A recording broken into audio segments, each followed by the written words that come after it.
今年8月，亚洲无人机 AI 创新应用研究中心要伫嘉义县正式挂牌咯。7月15、16这2天，嘉义县政府伫亚创中心有办一个无人机的体验行，要互学生囡仔来熟悉这个产业。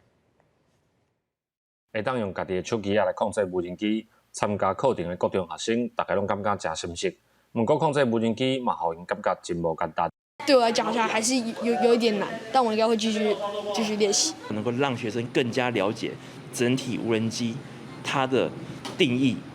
整个无人机它可以衍生的不只有空拍机而已，甚至可以衍生到作为他们的学业的学习。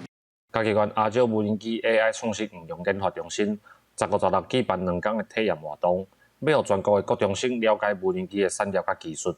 又学了很多的知识。 跟无人机的知识小朋友很年轻的时候呢，引起他的兴趣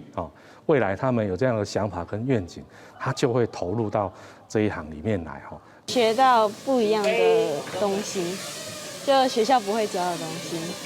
学生们学习控制无人机，嘛学着无人机表演队伍的安排甲规划。